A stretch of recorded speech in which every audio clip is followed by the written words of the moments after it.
ગુજરાતમાં ચાંદીપુરા વાયરસનો કહેર. ગોધરા પહોંચી પુણેની NIVની ટીમ. 5 વૈજ્ઞાનિકોની આ ટીમ ગોધરાની સિવિલ હોસ્પિટલમાં પીડિયાટ્રિક વિભાગની મુલાકાત લીધી અને સંક્રમિત દર્દીઓની માહિતી મેળવી. સાથે જ અસરગ્રસ્ત વિસ્તારની પણ મુલાકાત લીધી.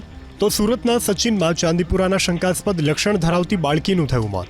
12 વર્ષીય બાળકીને 4 દિવસ પહેલા તાવ આવ્યા બાદ ખેંચ આવી હતી. બાદમાં તેને સારવાર અર્થે સિવિલ હોસ્પિટલ ખસેડાઈ હતી, જ્યાં તેનું સારવાર દરમિયાન મોત થયું. नहीं भाजर में जैसे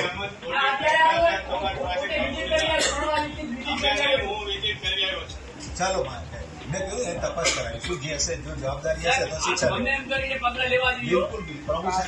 ભાજપ શાસિત કચ્છ જિલ્લા પંચાયત, જ્યાં અધિકારી રાજથી ભાજપના જ સભ્યો અકળાયા.